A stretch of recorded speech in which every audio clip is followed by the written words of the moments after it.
দিদি তুই এখানে?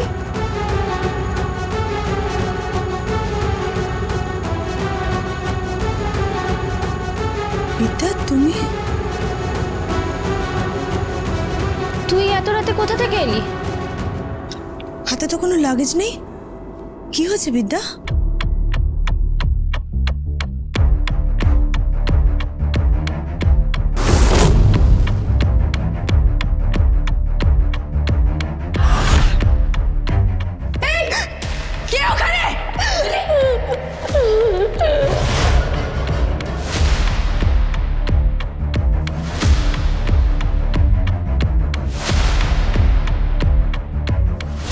ক্যামেরা অন করেছিল, ওরা বলছিল আমি নাকি কাল থেকে কাউকে মুখ দেখাতে পারবো না।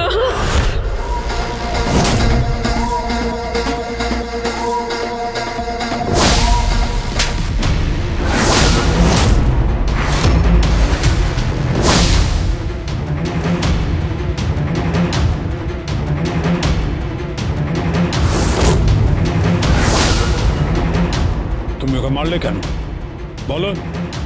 কেন তুমি ওকে মারলে? ওর গায়ে হাত দিলে কেন? তোমার এত বড় স্পর্ধা হয় কি করে আমার ছেলের গায়ে তুমি হাত দিচ্ছ?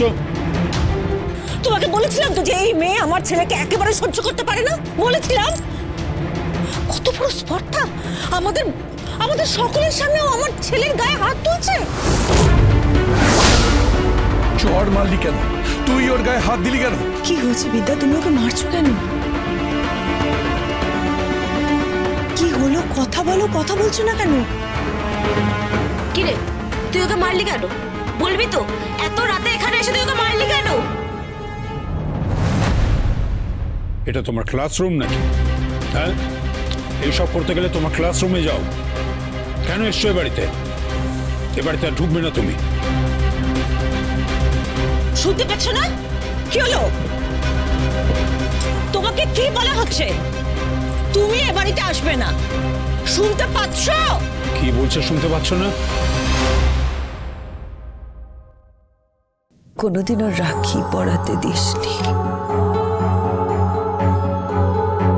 তোর জন্য রাখি কিনেছি কিন্তু সেটা জলে ভাসিয়ে দিয়েছি। আমার থেকে কোনোদিনও ভাই ফোঁটাও নিসনি। ভাই বোনের বন্ধনটাই তো তৈরি হয়নি তোর সাথে। তোকে যখন দেখেছিলাম তখন আমার বছর 5 বয়স হবে।